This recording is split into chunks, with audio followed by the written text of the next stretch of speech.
Kneeling on the carpet outside our room, trying to fish my phone out of the jacket I had no business wearing.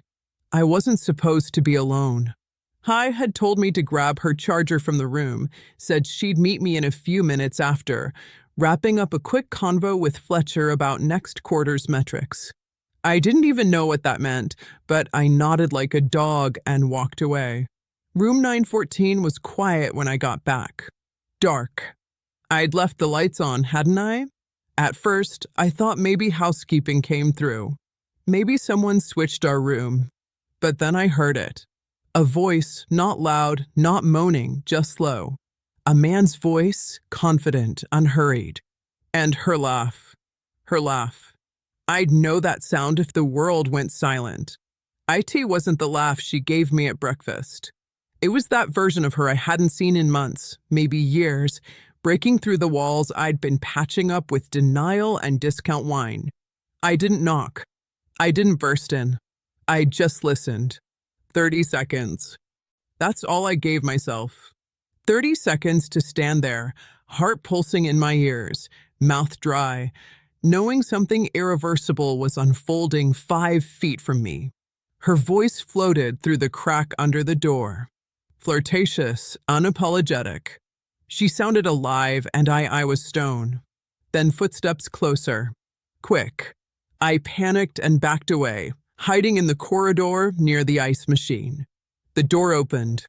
Hai stepped into the hallway, hair messy, phone in hand, adjusting her dress like she'd just changed outfits.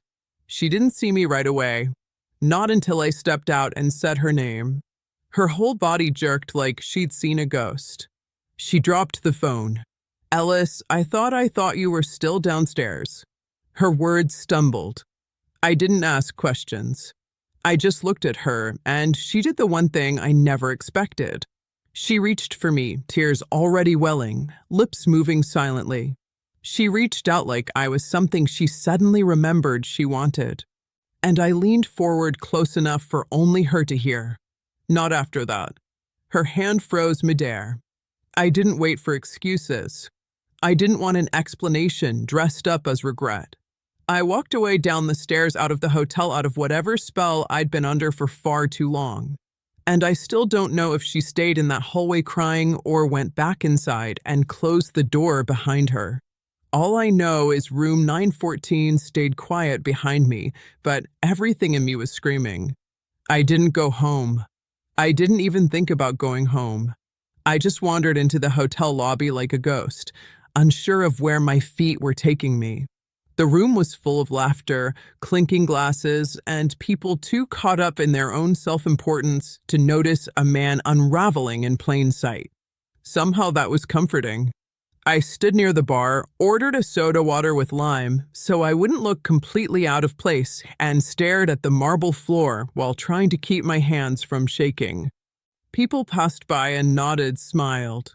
One guy from Haley's department, I think his name was Micah, clapped me on the back and said something like, "Killer turnout tonight, huh?" I nodded. Couldn't even form words. I could still hear her voice from that hallway. I could still smell her perfume mixed with someone else's cologne, and it made my throat burn. I didn't want to imagine what happened behind that door, but my mind was already doing the work, filling in blanks, adding shadows, stitching together a scene I wasn't supposed to witness. But I had heard just enough. I sat down in one of the oversized chairs by the fireplace, the kind meant for posing rather than comfort, and tried to breathe normally. A woman with a name tag reading Kelly Operations plopped down beside me, kicked off her heels, and started talking about how exhausting these events were. I nodded like I was listening. She mentioned something about the open bar and someone making out in a supply closet. I smiled, or at least I think I did. My body was still moving, still pretending to be human, but my head was a mile above the room, floating somewhere between fury and humiliation. I stared at my wedding ring. It suddenly looked foreign, heavy, like it belonged to someone else. I tried twisting it off, but my fingers had swollen from the heat of the room, or maybe from the shock. It wouldn't budge. Then I saw her again. Hai had come back downstairs alone. She scanned the room like she was trying to spot me from across a battlefield. When her eyes landed on me, I expected her to hesitate, to slink away. But no, she walked straight toward me with that expression she always used when she wanted to pretend nothing happened. Calm, steady, like she hadn't just blown up everything we were. "Lise," she said softly as she reached me. "Can we talk?" I didn't stand. I didn't move. I just looked up at her with what I imagined were the emptiest eyes I've ever had. "I think we already did," I said. She crouched next to the chair, lowering her voice like we were just another couple at a party, not two people standing at the edge of a crumbling cliff. "It's not what it looked like," she said, and I almost laughed. I didn't, but I almost did. I leaned a little closer, like I was letting her in on a secret. "Tell me, Harry, what did it look like?" Because from where I was standing, IT looked like you brought him back to our room. She flinched just slightly, but I saw it. She dropped her gaze, bit her lip. I wasn't thinking straight. I had too much to drink. "You followed me up." "You followed you up?" I repeated the words, coming out sharper than I intended. "You just happened to take the elevator to our floor and to our room." She didn't answer, just stood there holding her arms like she was cold. She looked nothing like the woman who used to fall asleep on my chest whispering stories about the future. She looked small, scrambled. Guilty maybe, or maybe just caught. "Please don't do this here," she whispered, glancing at the people nearby. "Right," I said, standing up. "Because it would be embarrassing if anyone knew." She reached out again. Her fingers brushed my wrist. That tiny habitual gesture that used to mean everything. I pulled away. "I already told you," "Hi," I said. "Not after that." And I walked past her. This time, not toward the exit, but toward the elevator. Not back to room 914. Just somewhere else. Anywhere else. I didn't know what I'd do next. I didn't know where I'd sleep. I didn't know how to tell my parents or what I'd say to her sister, who always said we were relationship goals. But I did know one thing. Whatever this was, IT was no longer US. And I think she finally realized that too. As I disappeared into the elevator and left her behind in the ballroom that was now way too bright, way too loud, and full of people who had no idea what just died on that floor. I ended up in room 910. Not because it was mine, not because anyone invited me, but because the door was propped open just enough that I could hear muffled music, laughter, and someone saying, "He's probably not coming back anyway." It was one of those casual after parties that always form at these corporate events. Junior staff with loosened ties, heels in hand, crowded around a minibar and pretending none of it mattered. I walked in like I belonged, took a soda from the table without asking, and sat in the corner where the light didn't quite reach. Nobody asked me who I was. They were too busy talking about sales targets and some embarrassing karaoke moment from earlier. But I kept one ear open, not for gossip, for her voice. I kept expecting Hai to show up at the door, pretending everything was okay, laughing too loud to prove some invisible point. She didn't. Not yet. Instead, I watched people move around like nothing had shifted. I wanted to scream that the ground had split open upstairs, that someone was tearing a marriage apart one whisper at a time. But I stayed silent. That's what I do. That's who I've always been. After 20 minutes, I slipped out and made my way to the end of the hallway. I don't know why I did it. Maybe I was punishing myself. Or maybe I needed to see if she'd gone back. Room 914 was dark. Quiet. I stood there staring at the door, hand hovering near the handle, even though I didn't have the key card anymore. I didn't need to go inside. I already knew what had happened there. I could feel it, smell it, even the faint trace of perfume still hanging in the corridor. Hers, his. I started walking away, but then I heard it. Laughter, a voice I recognized. Not hers. His. Fletcher was in 916, 2 doors down.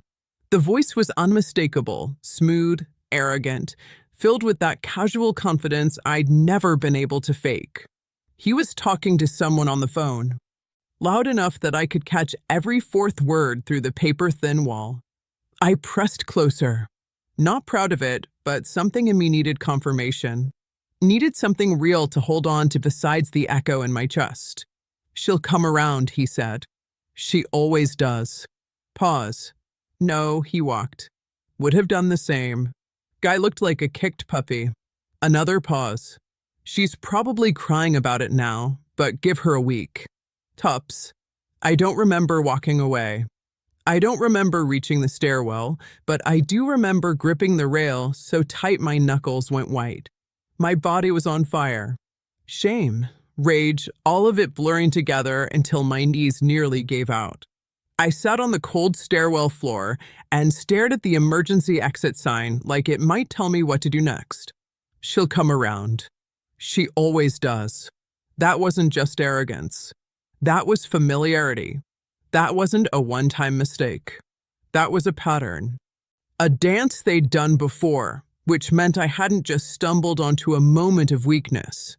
I'd walked into a chapter that had already been written when they were planning to keep writing without me. I thought about her house, the framed photo in the hallway from our trip to Mendocino, the coffee mug she bought with the little Eli and H on them, the plants I watered every morning while she scrolled her phone in silence. It was all fake. Or maybe it had just been dead for a long time and I was the only one still performing CPR.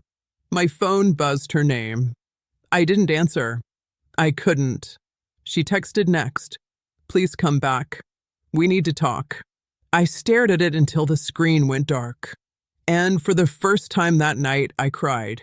Not loud, not dramatic, just quietly, bitterly, because I wasn't sure what hurt more, what she did, or how easily she thought I'd come back after it. It was sometime after 1 a.m. when I finally stood up from that stairwell. My legs had gone numb.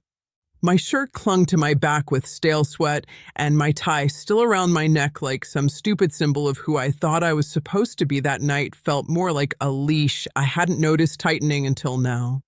I didn't know where I was going, but I walked not back to the lobby, not to room 914. I walked out through the service exit, past 2 hotel workers on a smoke break who didn't even look up into the parking garage. I found a quiet spot between 2 pillars and sat on the cold cement floor like a man trying to disappear. My phone buzzed again.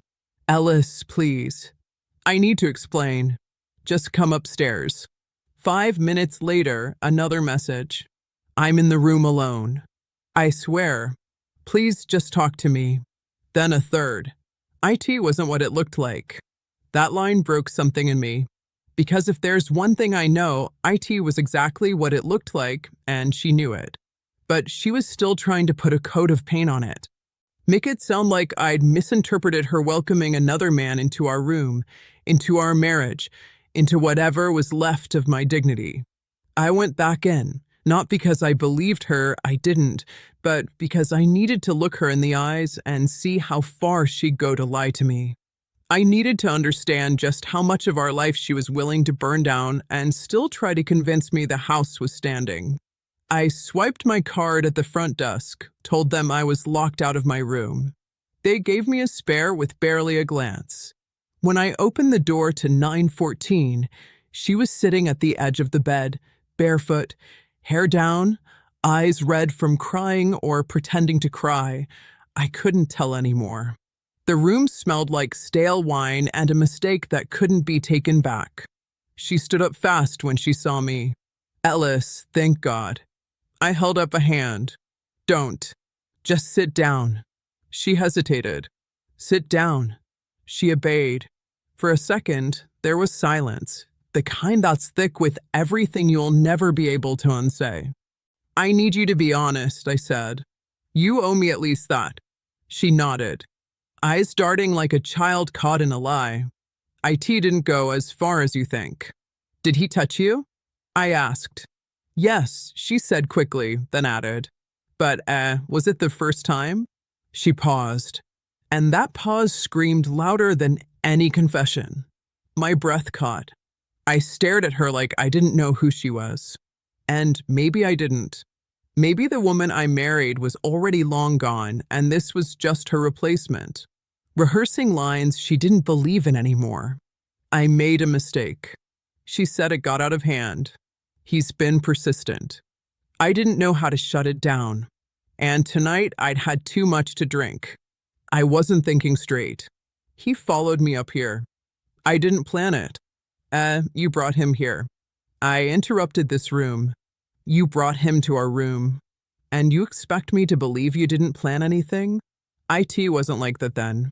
And what was it like? Hi. I snapped, my voice louder than I meant it to be. Because from the hallway, IT sounded a lot like two people who weren't strangers, who weren't having their first mistake, who had a rhythm. She started crying then. The real kind. I think the one that comes when the story you've built starts falling apart in your hands, and you realize the only thing left to do is beg. Please, she whispered.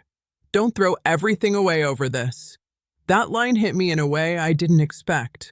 I was throwing everything away. I took a step back and let the weight of those words settle. I didn't throw anything, I said quietly. I spent the last year trying to hold us together. While you were up building something else, I gave you room to breathe. I gave you every benefit of the doubt. I stood next to you at every party while you floated toward other rooms, other people, other lives. You want to talk about what's being thrown away? You already lit the match, Harry. I'm just stepping back before the flames take me too. She covered her mouth like she was about to scream, but nothing came out. I turned toward the door, grabbing my bag from the corner. I'm going to stay with my brother for a while. I said, you'll get a call from a lawyer. And when that happens, don't lie to them. Tell them what you told me. That IT wasn't what it looked like. I walked out before she could answer. I didn't slam the door. I didn't say goodbye. I just left.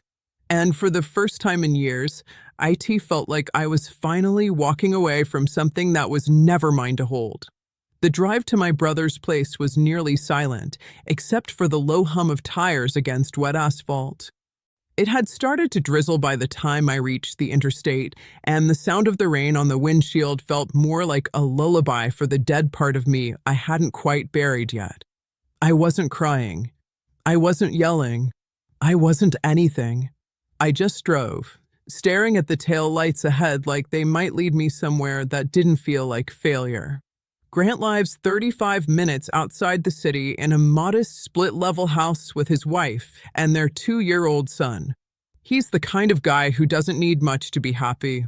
A backyard, a fridge full of leftovers, and a recliner that permanently smells like popcorn and baby wipes. He opened the door in a ratty hoodie, blurry-eyed and confused, holding a spoon like he thought I was a burglar. Elias, it's almost 2 a.m., man. Are you okay? I shook my head and something about that small movement made my lips start to tremble. She cheated. I managed to say. He didn't ask questions. He just pulled me inside, locked the door, and poured me a drink without even looking back. That night, I slept barely on the couch curled under a blanket that still smelled like his dog, listening to the baby monitor crackle from the other room. I stared at the ceiling and tried to remember what our first kiss felt like. Not because I missed it, but because I couldn't feel it anymore. I couldn't feel anything tied to her without bitterness seeping through the edges. By morning, I had 9 unread texts from Hi and 2 missed calls. I didn't open them. I forwarded everything to a separate folder titled Legal and turned off notifications. Later that day, while Grant's wife took the baby to her mother's, I finally told him everything. I didn't sugarcoat it. I told him about Fletcher, the hotel room, the lies, the phone call I overheard 2 doors down. He didn't say much at first, just listened with that quiet intensity only older brothers seem to master. When I finished, he stood up, grabbed the remote, and muted the game he'd been pretending to watch. You need to understand something, he said. This wasn't a mistake. IT wasn't some drunken accident. This was a choice, repeated, deliberate, and whatever part of you still wants to fix it. You need to kill that now. I nodded, but his words didn't hit until much later. Because part of me, the stupid broken part, still wondered if I could have done more, if I'd loved her better, complimented her more, been more adventurous in bed. Had I made it too easy for someone like Fletcher to find the cracks? That night, I got an email. Subject line, "You don't know the full story." It was from a woman named Kira. No last name, just a long paragraph that started with, "I don't know if you remember me. We met once at last year's winter formal. I'm on the same team as Hi. I wasn't going to say anything, but I can't watch this happen anymore and stay quiet."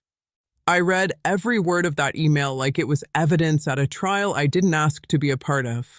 Hero went on to describe how Fletcher and Holly had been flirty since before she even joined the firm. How they'd left conferences together, how everyone noticed, even joked about it behind their backs. But no one ever confronted it because, and this part stuck with me, she always looked like she got away with things. I sat back in my chair and let that sentence settle in my gut like acid. Got away with things. Had I enabled that? Had I spent years building her a runway with my silence and support so she could take off into someone else's arms? I replied to Kira only once. "Thank you for telling me the truth. I wish it had come sooner, and I meant it. Later that evening, Grant and I sat in the backyard with beers in hand, watching the sun bleed out behind the trees. He asked what I was going to do next. I didn't answer immediately. Eventually, I said, "I think I need to start by remembering who I was before her." And even saying that out loud felt like something inside me had finally shifted. Because maybe I'd been so wrapped up in saving the marriage, in proving I was enough, that I forgot I already was before she ever learned how to weaponize my patience. But I also knew something else. Helly wasn't done. She'd come back.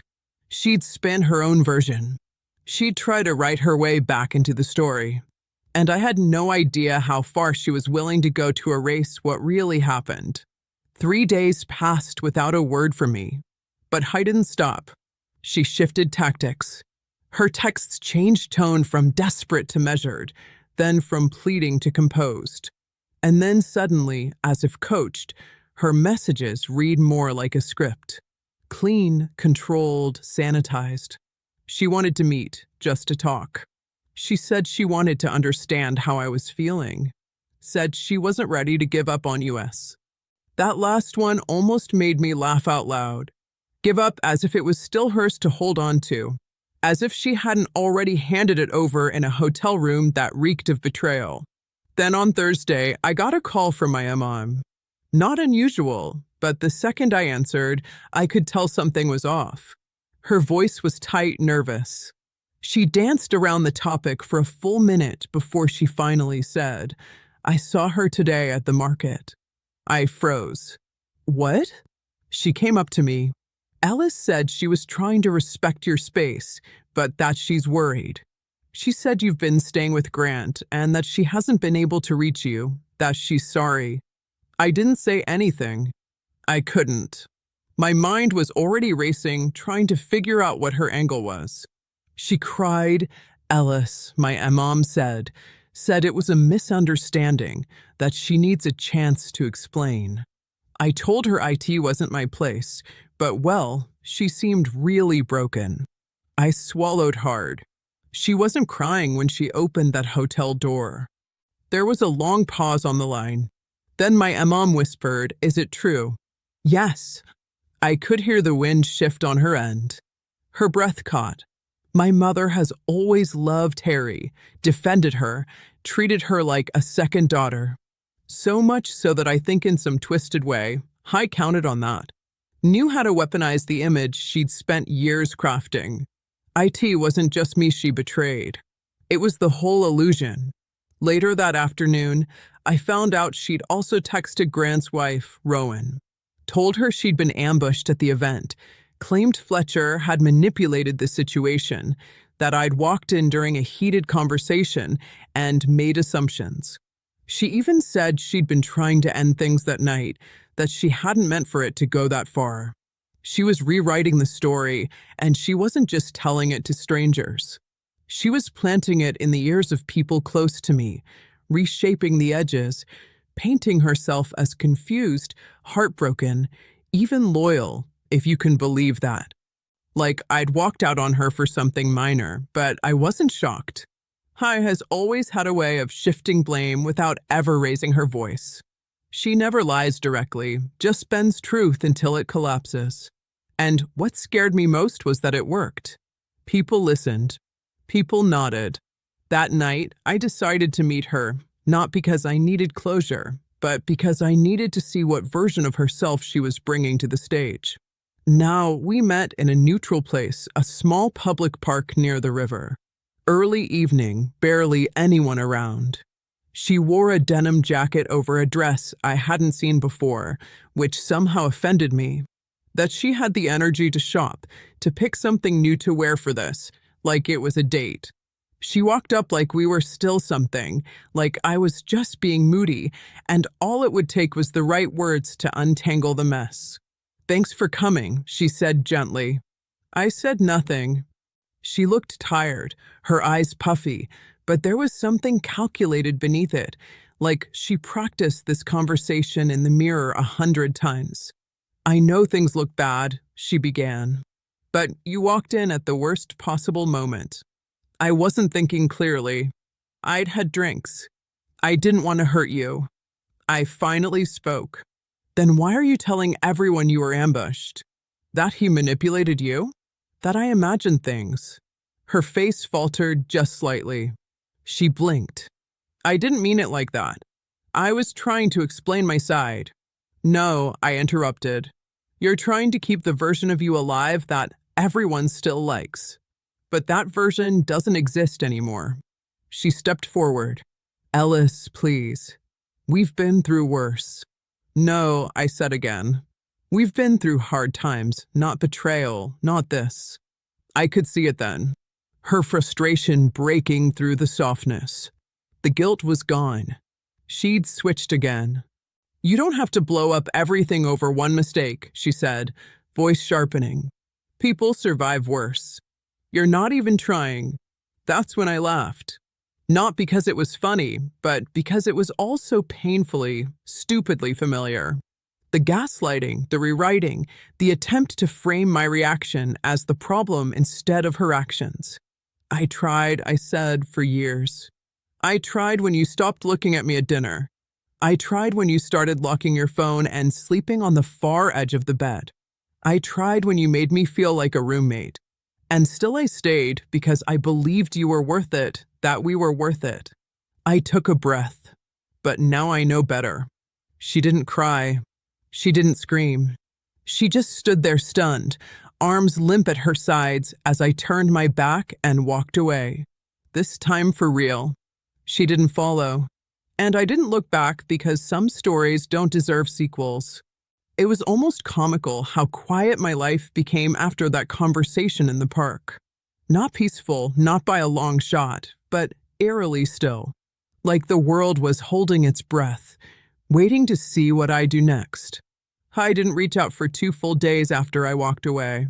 No texts, no calls, not even a passive-aggressive quote posted to her story. For someone who once messaged me from the hallway if I took too long at the grocery store, the silence was deafening. But I knew her too well to think it was surrender. It was strategy. The quiet before her next move, and she didn't disappoint. On the 3rd day, she sent an email. Subject line, "Please read. It's important." That phrase alone made my stomach tighten because I never sent emails. If IT wasn't spoken or texted, IT didn't happen. So I knew before even opening it that this was her last shot, her final attempt to twist the story into something she could live with. I clicked. IT wasn't a confession. Of course, IT wasn't. It was a document, a neatly crafted, bullet-pointed summary of our situation. No emotion, just the illusion of structure. She had organized it like a project recap outlining what happened, her perception, my reaction, and then unbelievably potential next steps. Under what happened, she wrote, an inappropriate but brief exchange occurred between myself and a colleague, which Ellis misinterpreted under emotionally heightened circumstances. Under her perception, she wrote, I have been under significant workplace stress and unfortunately allowed blurred boundaries to form with someone I should have kept professional distance from. And under my reaction, Ellis made a unilateral decision to vacate our shared space and cut off communication without full discussion of the incident. Then came next steps, options, like this was a business merger. Like we could just vote on which direction this whole disaster should go. Counseling, temporary separation with communication plan, mediation with trusted family support. I read it 3 times, unable to decide if I was more insulted or baffled. There was no mention of remorse, no raw acknowledgement. No, I broke your heart and shattered your trust. And I don't deserve your forgiveness. Just a PDF-style cover-up. She didn't want to fix US. She wanted to fix the optics, to manage the fallout like it was a crisis at her job. An HR incident to be contained and resolved before Q3 review. And that's when it hit me. I had married a PR campaign. I didn't reply, but I printed the email and handed it to my lawyer because if she was drawing lines in legalese, I'd make sure the next line was the signature on our divorce papers. Later that week, I got a call from her sister, Brenna, someone who had always been more honest with me than I ever was. She sounded tired, nervous. She told Mom you were having a breakdown, Brenna said. She claimed you imagined the whole thing, that you thought she was cheating, but that you had no proof. I didn't even respond. I just laughed that tight, bitter laugh that tastes like blood in history. She's spiraling, Ellis. She's not handling this. She's making things up. And I just needed you to know I don't believe her. Thank you, I said, and I meant it. But I also realized something terrifying in that moment. I wasn't just rewriting the story for her sake. She was building a shield, a narrative she could hand anyone who asked. Because to her, shame was always worse than guilt. If she could convince enough people that I was unstable, dramatic, overreacting, she wouldn't have to carry the weight of what she did. And then came the letter, a real one, in an envelope, delivered to Grant's house by courier. I recognized her handwriting immediately. I almost didn't open it. I stood by the mailbox for 5 full minutes, debating whether to just light it on fire and walk away, but curiosity or maybe closure won. Inside were 2 pages of emotional gymnastics. No header, no greeting, just her voice pouring out like a diary entry written for an audience. She talked about how her love deserved more than a single night to define it. How I had always been too quick to retreat when things got hard. How Fletcher was a symptom, not a cause. And then the most damning line, if you had paid more attention to me instead of playing the victim, maybe I wouldn't have had to find validation somewhere else. That was it. That was the sentence that turned whatever frail thread of forgiveness I still had into ash. Because IT wasn't just a confession. It was a weapon. A last-ditch effort to convince me that this wasn't betrayal. It was punishment, that I had driven her to it. I folded the letter slowly, placed it back in the envelope, and slid it into the trash. And that night, I wrote my own letter, not to her, but to myself. IT wasn't poetic. IT wasn't long. It was just a promise. Never again will I apologize for being broken by someone who is already cracked. Then I turned off my phone, closed the curtains, and for the first time in weeks, I slept like someone who had finally let go. The weeks that followed weren't magical. There was no grand epiphany, no soaring music, no one saying, "See, everything happens for a reason." There was just silence, strange, unrecognizable silence. And for a while, IT was the hardest thing in the world.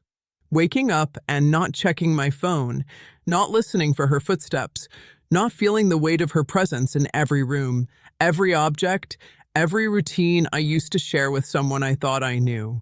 The silence made me confront everything I'd ignored.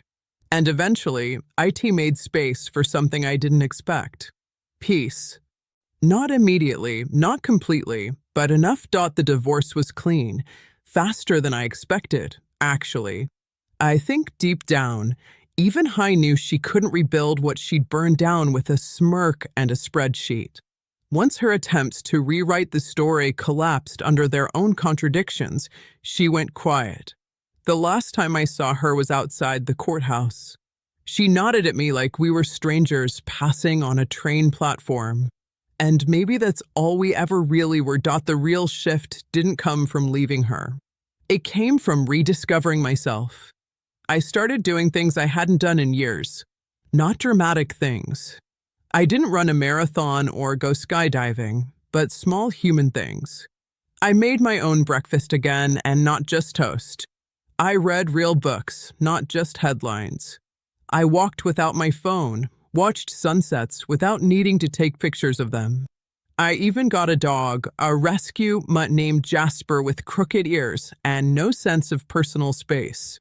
He sleeps beside me now, snoring like an old man.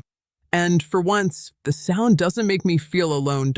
And then last month, something happened that I never would have predicted. I met someone. Her name's Marin. She's not flashy, not someone who commands attention when she walks into a room, but she sees people. She listens. The first time we talked, IT wasn't about jobs or exes or trauma. It was about lemon bars. She was buying the last one at the bakery I'd been frequenting on weekends, and I made some sarcastic comment about her having excellent taste. She offered me half just like that. We sat outside under a crooked umbrella and split it like two kids on a playground. I didn't tell her my story. Not yet. She didn't ask. She just smiled the way people do when they're not trying to impress anyone. And I swear I hadn't seen a smile like that in years. We've gone on a few dates since then. Nothing too serious. No big declarations, but it feels easy honest.